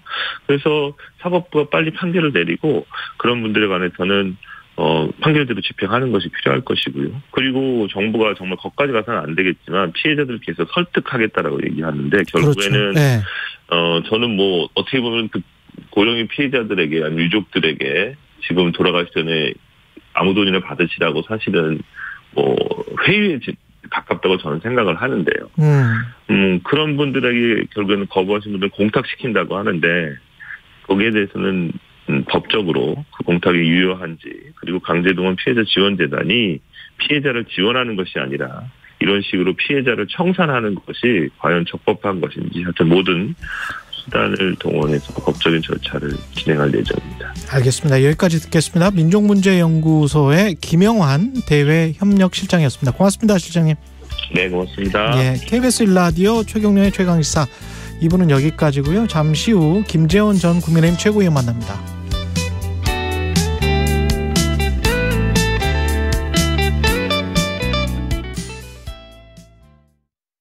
잠시 후 8시 반부터 일부 지역국에서는 해당 지역 방송을 보내드립니다. Welcome to my world. Won't you come on in? 오후 4시 5분 홍사원의 경제쇼로 여러분을 초대합니다. 50분간 딱 한 가지 주제만 깊이 있게 전해드립니다. 경제는 무조건 홍사원의 경제쇼를 들으셔야 합니다. Step into my heart. It's okay. 진행은 서툴지만 내용은 알찹니다. 진실의 편에서, 정의의 편에서, 약자의 편에서 뉴스를 전합니다. 주진우 라이브와 함께 더 많이, 더 오래 웃었으면 좋겠습니다. 매일 오후 5시 5분 KBS 1라디오 주진우 라이브. 지금 시각은 8시 30분입니다. KBS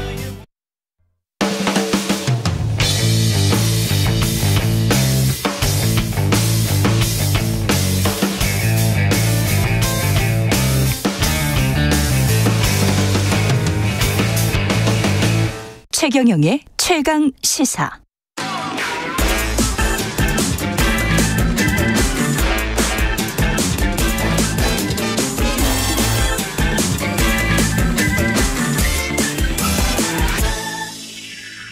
네, 한 번 더 뉴스 시간입니다. 오늘은 정은정 작가와 함께하겠습니다. 안녕하십니까? 네, 안녕하세요. 예, 농협 조합장 선거가 내일입니까?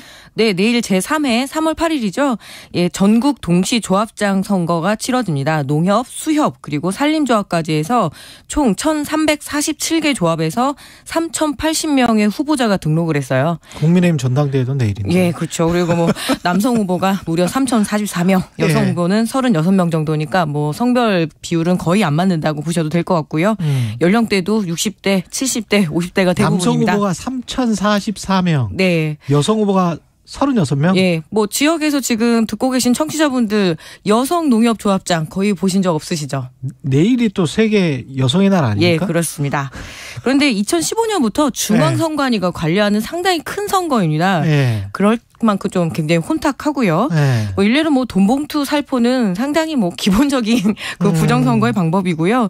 상대방 후보의 출마를 막기 위해서 경남의 모 농협조합장은 이번에 또 조합장 후보가 1억을 줄 테니 나오지 마라 이렇게 이야기하는 것도 많고요. 상대편 후보에게? 네. 그리고 포항 남구 소재의 A농협 같은 경우에는 지난 연말에 코로나19 지원금의 명목으로 조합원 1,800명에게 1인당 30만 원씩을 이렇게 돌리기도 하고요. 그리고 또 어떤 1인당 조합에서 30만 원, 1,800명에게 1인당 예. 30만 원씩이면 얼마예요? 5억 4천만 원입니다. 이렇게 해서 돈을 조합장이 마음대로 이제 코로나 지원금이다, 그리고 또 축의금이나 부의금 등 하지 말아야 할 일들을 버젓이 이렇게 하는 선거로 아주 유명한 게 바로 이 5억 4천만 원을 써요? 네, 조합장 선거이죠. 그래서 오죽하면 5당 사락이라고 하거든요. 5억 쓰면 당선, 4억 쓰면 낙선이다. 그래서 5억을 이렇게 쓰는 방법으로 선거운동을 해왔다라고 할 정도니까요. 아니 그 도대체 얼마를 받길래 네. 5억을 쓰고 뭐 1억을 준다고 하고 뭐 이러나요? 뭐 연봉으로 보자면 조합장의 그 연봉이 1억에서 1억 1,000만 원이니까 높다고는 할 수는 없는데 업무 임기가 3년? 4년입니다. 4년? 예. 예. 업무 추준비와 그리고 수당은 또 별도이고요. 또 운전기사와 차량도 제공받는데 사실 이게 문제가 아니라 어떤 각종 조합의 사업에 개입을 할 수가 있습니다. 개입. 예, 하나로마트 사업부터 해가지고요. 그래서 임기 4년 동안 대표권, 업무 집행권, 그리고 직원들의 임명권까지 가지고 그리고 이게 웬만한 그 규모의 조합일 경우에는 연임 제한이 없거든요. 그래서 지금 과천의 모 조합 같은 경우에는 무려 83세 10선 조합장이 11선 그 선거에 도전 중입니다. 과천의 네. 농협조합장 83세의 10선 조합장인데 네, 11선에 도전 중이고요. 뭐 재선은 임기가 4년이요? 네. 재선은 기본이고요. 뭐 3선, 4선도 예, 아주 무난하게 가는데 그 이유는 네. 바로 이 선거제도의 상당한 그 오류라고 해야 될까요? 이게 문제가 있습니다. 있는데 무조건 그냥 뽑아주는 거 아니에요? 예, 현역한테 무조건 유리하게 되어 현역에게 있습니다. 현역에게 무조건 네. 유리하다. 그래서 이렇게 이번에 그 설날에 좀 오며가면서 보셨을 텐데 현직 조합장들이 새해 복 많이 받으세요라고 하면서 거대한 현수막을 붙였잖아요. 그렇죠. 네. 근데 일종의 사실 선거 때 나 나올 거야라는 뜻과 다르지 않은데 네. 어떤 새로운 그 도전자들에게는 선거 13일 전까지도 아예 그 존재가 드러나면 안 되거든요. 네. 그리고 농협 조합 혹은 이제 수협 이러니까 조합원들이 조합 그 유권자잖아요. 근데 네. 유권자가 누구인지, 그러니까 현재 이 조합 조합원들의 명단을 현직 조합장들만 좀 볼 수가 있습니다. 아, 그래요? 예, 그래서 처음부터 상당히 기울어진 운동장이라는 나머지는 다 깜깜이 선거네. 네, 그렇죠. 그래서 어떤 개혁 성향의 새로운 후보들이 전혀 진입하기가 어려운 그런 상황이고 무엇보다도 이게 토론회 한번. 근데 이 돈은 사실은 농민들이 모은 돈일 그렇죠. 거란 말이죠. 농어민들과 그리고 임업인들의 돈인데요. 때문에. 그래서 이 뭐 그냥 아주 간단한 공보물을 보고 찍는 선거다 보니까 기존에 그냥 익숙한 사람을 찍는 그런 어떤 관행 선거의 성격들이 강해서 개혁하자라고 이야기를 하는데 이 연임 제한부터 해서 여러 가지 개혁 법안이 지금 국회에서 잠을 자고 있고요. 오히려 농협 중앙회장입니다. 중앙회장은 자기부터 연임을 하겠다라고 지금 셀프 연임안을 지금 국회에서 상당히 열심히 이렇게 해달라라고 이야기를 하고 있는데요. 예, 농민들과 임업인들 그리고 어민들의 이익에 복무를 해야 되고 복지 증진에 나서야 되는 이 조합 굉장히 중요한 선거입니다. 이게 중앙선관위가 관리하는 선거 아니에요? 예, 2015년부터 얼마나 혼탁했으면 그럴까요? 그래서 내일 선거 있는데요. 좀 각 지역의 조합원들, 유권자분들 좀 꼼꼼하게 살펴보시고 이렇게 제대로 투표하셔야 되겠네. 네, 그런데 제대로 하고 싶은데 정보가 없다는 거. 정책 토론회도 한번 하지 않거든요. 아니, 이 판단을 이렇게 하시면 될 것 같아요. 돈을 주면 촌지를 일단 받으세요. 그리고 돈 준 후보는 제외를 시키는 거지. 예, 사실 그것도 방법입니다. 그 자진 신고하게 되면은 그 범칙금 없거든요. 그렇죠. 예, 그렇습니다. 4087님이 지역 농협 조합원입니다. 여긴 그래도 예전보다 나아졌네요. 그리고 최용팔님은 농협조합장 선거는 시험을 보게 하라. 시험으로 뽑자. 예, 그런 것도 나쁘지 않겠네요. 어쨌든 지역에 참 큰 선거인데 알려지지도 않고 하지만 아주 지역의 토 세력으로 군림할 수 있는 권력을 가지게 되는 상황이거든요. 사실 비판도 많았단 말이죠. 예, 그래서 아주 매섭게 좀 지켜봐야 될 것 같습니다. 예, 제주 제2공항 건설 환경부가 결국 허가를 한 거죠? 이건 조건부동이면. 예, 지난주 오색 케이블카 소식 전하면서 조건부 동의에 대해서 말씀드렸는데요. 저도 민망할 정도로 비슷한 소식이네요. 환경부가 이 제주 서귀포시 성산읍에 건설해볼까 말까 했던 이 제2공항 건설에 있어서 몇 가지, 그러니까 조류 충돌 방지 대책이라든가 소음 관리 문제라든가 이 맹꽁이 같은 법정 보호 생물이 있거든요. 이런 보호 조치만 있다면 타당성이 있다라고 해서 사실상 허가 그 이야기들을 하게 된 거죠. 그래서 국토교통부는 추진하겠다라는 이런 입장이고요. 그래서 지금 지역에서 특히 성산읍 주민들께서는 반분이 된 거죠. 찬성하는 쪽이 있고 그리고 격렬하게 반대하는 쪽이 있는데 지역 갈등은 물론이고 이게 또 환경 보호 측면에서 어떻게 대응할 것인가 상당히 주목을 해야 될 것 같습니다. 그렇군요. 이게 환경 파괴 문제뿐만이 아니고 지금 성산읍 주민들도 반대를 많이 하고 있는 것 같은데요. 공항 주변에 살아보신 그 주민들은 잘 아시죠. 엄청난 소음과 그리고 환경 파괴 피할 수 없는데요. 특히 이 성산읍 지역이 숨골이라고 있습니다. 이 동굴 때문에 물이 지역 주변 지역보다 상대적으로 굉장히 빠르게 지하로 유입이 되는 지질 구조를 갖고 있는데요. 공항이 들어오게 되면은 이 숨골을 어쩔 수 없이 파괴할 수밖에 없기 때문에 어떤 지하수 저감 문제라던가 그리고 굉장히 생태적으로 지켜져야 되는 그 중요한 그 생태 자산이라고 하더라고요. 그래서 이런 문제들에 대해서 제대로 대응을 하고 있는지 물어보는데 8년 동안이나 그동안 제대로 추진되지 않은 건 결국 이 환경 영향 문제와 주민들의 피해 문제 그리고 어떤 조류들의 충돌 문제였거든요. 그래서 제대로 대책이 세워져 있는 것인가 이건 한번 묻지 않을 수가 없네요. 제주특별자치도 입장은 또 다르죠. 네, 오영훈 제주지사는 어제 긴급 기자회견을 열고 어떠한 정보 제공도 없었고 협의 없이 이렇게 일방적으로 추진하는 것이 말이 되느냐라고 하고 있고요. 도민회의도 제주도민의 자기 결정만이 유일한 방법이다라고 하면서 사실상 반대 의사를 밝혔으니까 향후 상당한 갈등이 예고가 되고 있습니다. 네, 알겠습니다. 여기까지 듣겠습니다. 한 번 더 뉴스 정은정 작가였습니다. 고맙습니다. 네, 고맙습니다. KBS 1라디오 최경영의 최강시사 듣고 계신 지금 시각 8시 38분입니다. 네, 화요일 출근길입니다. 현재 서울 시내는 강변북로와 올림픽대로를 중심으로 정체 늘었고요. 강변북로 구리 쪽입니다. 행주대교에서 시작된 정체 동작대교까지 이어져 있습니다.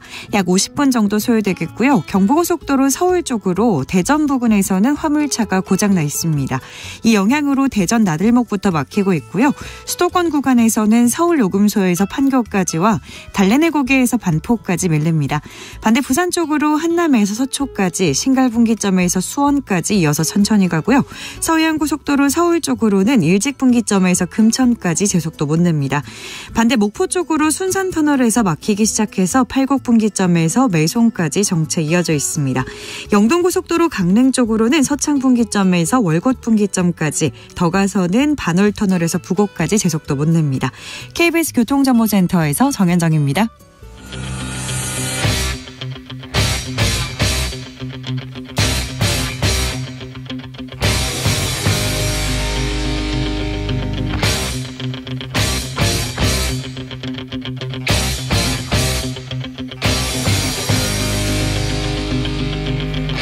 네, 답답한 정치 이슈를 팍팍 때려보는 시간입니다. 정치 펀치.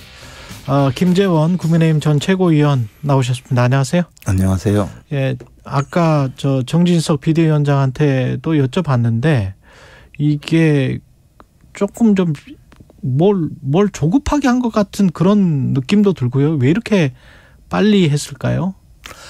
뭐 여러 가지 원인이 있겠죠. 외교적으로 해결해야 될 현안일 수도 있고 또 지금 북한의 그 도발이 극대화되고 있는 데서 한국과 일본 간의 여러 가지 협력 문제가 진척이 되지 않으면 안보상의 문제가 있을 수도 있고 하는 외교상의 문제가 아주 클 거라고 예상을 하는데요.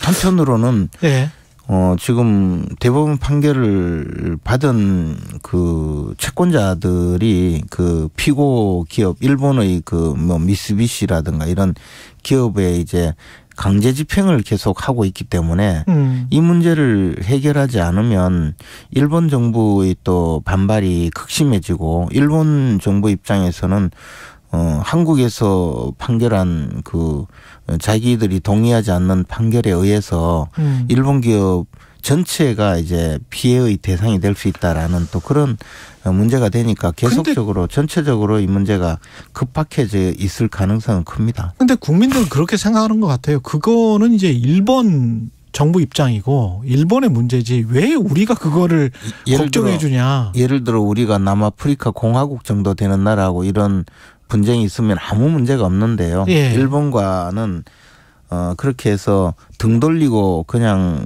그 지낼 수만 있으면 걱정해 줄 필요가 전혀 없는데 우리가 지금 등 돌리고 지내는 건 아니잖아요. 아니죠. 우리도 이제 일본에 손을 내밀고 해결해야 될 문제가 굉장히 많은데 그 문제가 해결되지 않는. 예를 들어서 제가 이제 국회에서 예결위원장을 할 때요.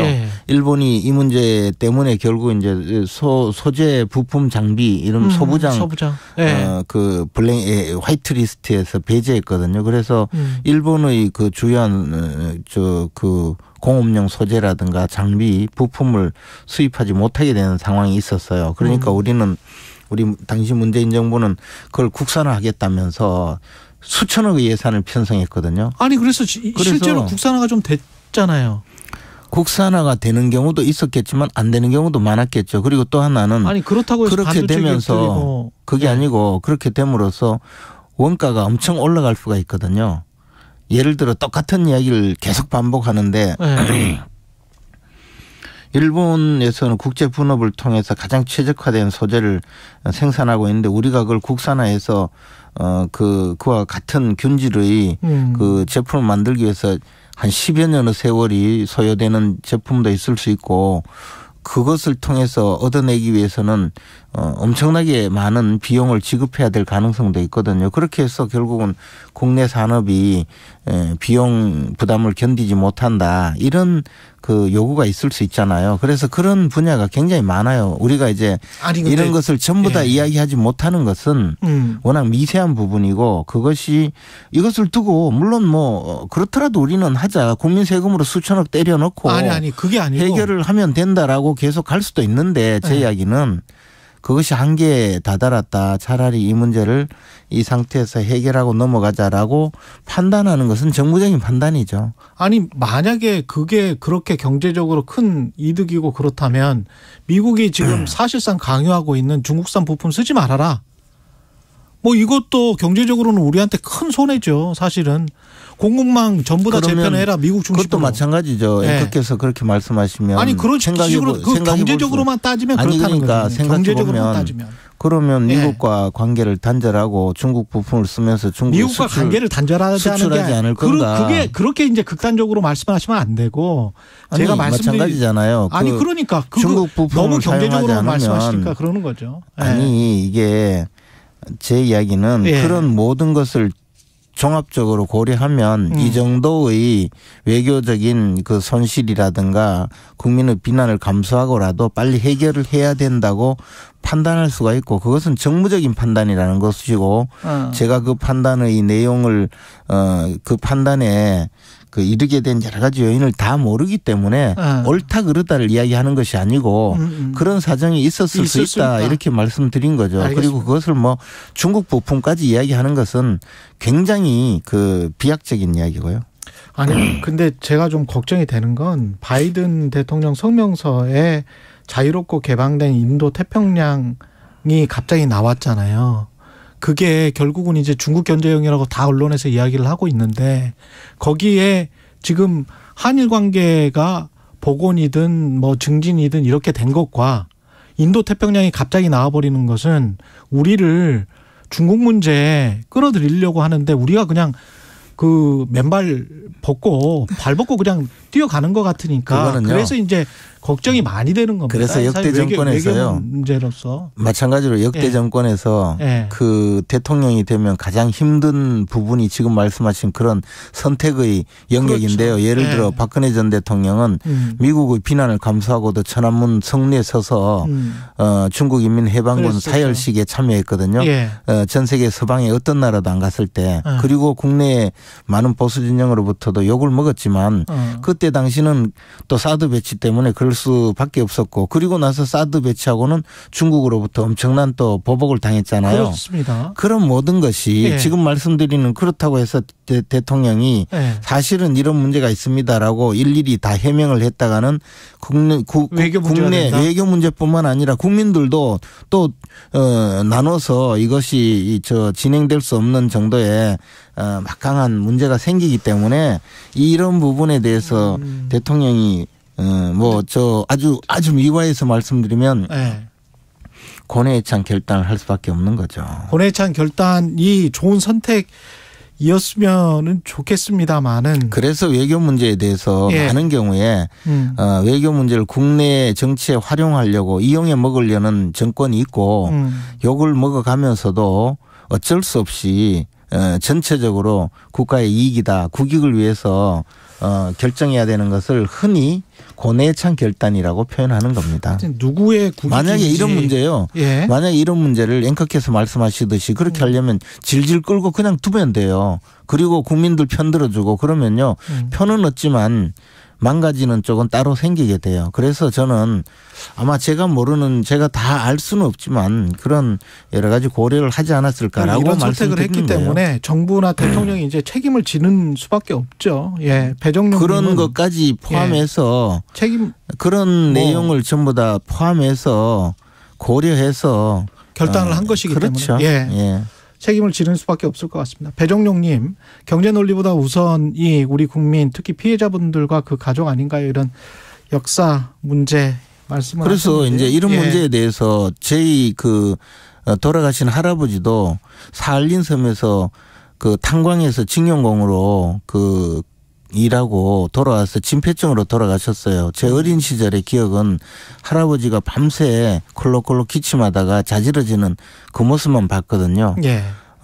이 문제는 단순히 한두 명은 문제가 아니에요. 그래서 그런 고통을 받은 가족들이 있는 상황에서 지금 이 문제를 해결하려고 하는 것이지 뭐 너희들은 입 다물어라 그렇게 하는 게 아니라는 거죠. 그리고 자꾸 이 문제를 방금 말씀하신 대로 피해자 이야기를 하는데요. 피해자가 재판을 받아놓고 5년째 집행을 못해요. 그중에는요. 또 내가 이 재판을 받아서 승소 판결했는데 이 돈을 받았으면 좋겠다라고 생각하는 분들도 있을 수 있어요. 그분들에게는 오히려 또 도움이 될 수도 있어요. 그러니까 피해자 이야기만 무조건 해가면서 마치 일본 전범 기업에서 그 돈을 받아내야 되겠다는 것이 피해자를 위한 것이라고 지레 또 논리를 구성해서 이야기하는 것도 그것만으로도 옳은 이야기는 아니라는 거죠. 거기에도 사정이 또 따로 있어요. 않고 사실은 그러면 정부가 피해자의 동의를 다 받았다. 우리가 다 받았기 때문에 우리 국민을 먼저 생각한다. 그래서 피해자의 동의를 다 받았고 그래서 일본과 이렇게 하기로 했다. 이렇게 지금 말을 하고 있으면 국민들이 이해를 했을 것 같은데 피해자의 동의를 받지도 않고 지금 하는 거잖아요. 그렇죠. 있잖아요. 예. 피해자 동의를 다 받을 수 있으면 이런 문제가 일어나지 않죠.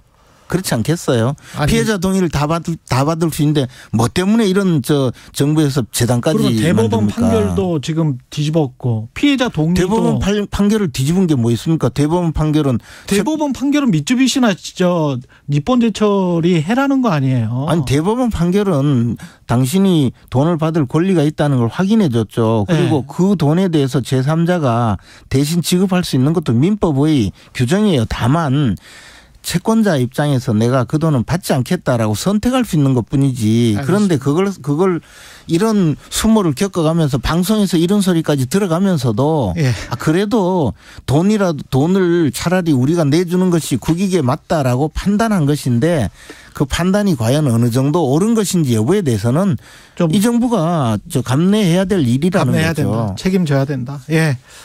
이야기하다 보면 끝이 없을 것 같아서. 김재원 최고위원이랑 저도 그 정무수석으로 일을 해봤는데요.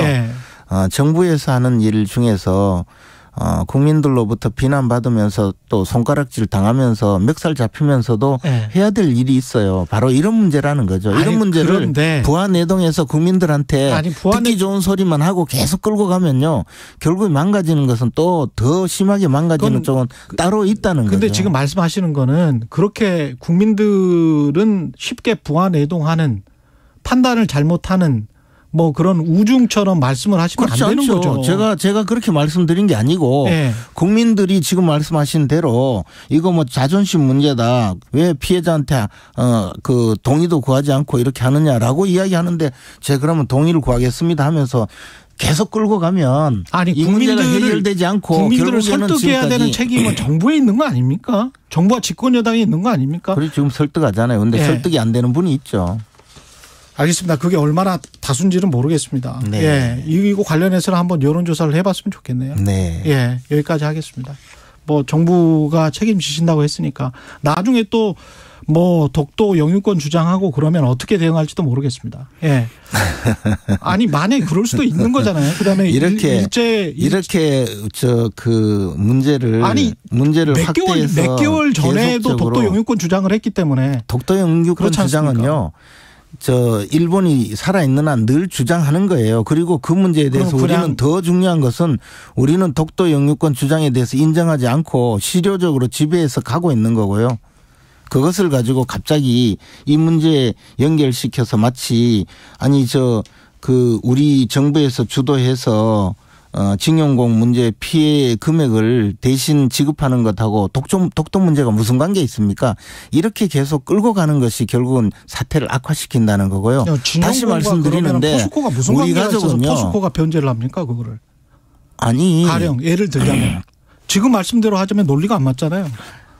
이게 말이에요. 한일 협정에 의해서 우리 정부가 대신 징용공의 피해를 보상하기로 하고 일본 정부로부터 돈을 받은 거예요. 그리고 그 채권 한일 협정문을 보세요. 그런데 그렇게 해서 그 받은 채권으로 포스코도 건설하고 경부고속도로도 건설했으니 그리고 나서 정부가 보상에 소홀했으니 결국은 정부가 대신 물어내라라는 논리도 성립될 수가 있어요. 그리고 포스코가 그렇게 해서 성립된 기업이니 출연을 해달라고 할 수도 있는 것이고요. 그러나 우리 가족은요. 할아버지 피해에 대해서 보상을 받지 않았어요. 그때 당시에 사할린에서 징용했다는 근거에 대해서 자료가 부족해서. 의원님 전당대회 이야기 하시죠. 그렇죠. 근데 전당대회 이야기 하시죠. 아니 말씀은 앵커께서 많이 하셨는데. 제가 말씀을 하셔서 자꾸 반론 차원에서 이제 질문을 드린 거고요. 반론은 제가 예. 했죠. 아, 그렇습니까? 네. 그래서 전당대회는 어떻게 될 것 같습니까? 1차로 끝나는 겁니까? 아니면은 어떻게 됩니까? 저는 사실 초기에는 안철수 후보가 선전했는데 점점 이제 천하람 후보가 들어와서 안철수 후보도 공격하고 하면서 2위권 이하의 후보들이 오히려 군소 후보로 전락하고 있다는 것이 현장의 느낌이었어요. 그러다 보니까 상대적으로 김기현 후보에 대한 지지세가 조금 결집하면서 저는 1차에서 끝날 가능성이 훨씬 높다고 봅니다.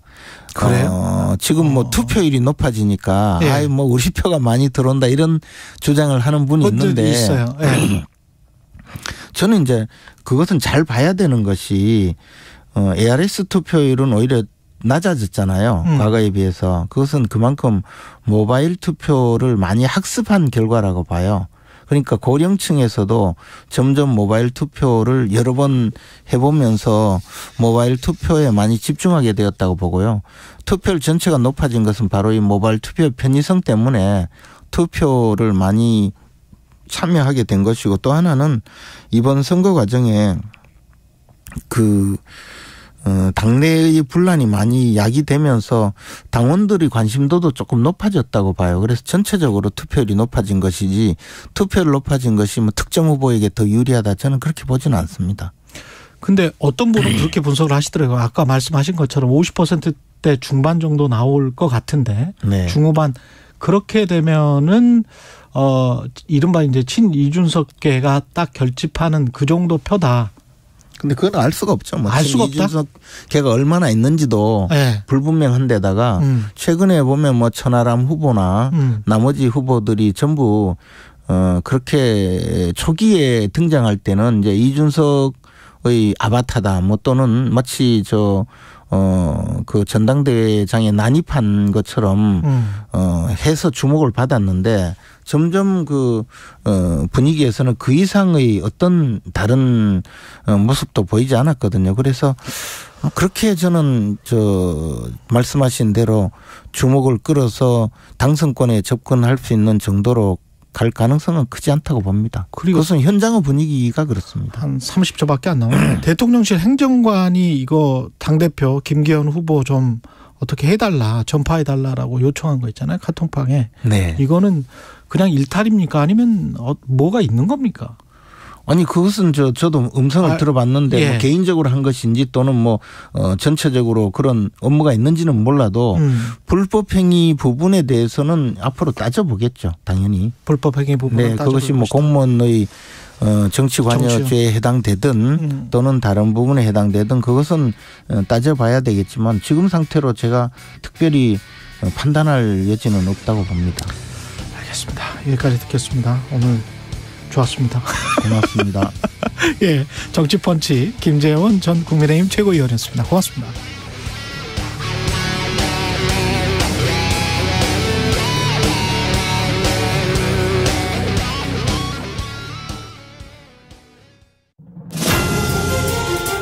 세계보건기구 WHO가 1급 발암물질로 지정한 미세먼지. 특히 초미세먼지는 코와 입에서 걸러지지 않고 폐 속 깊이 들어가 각종 질병의 원인이 되기도 하는데요.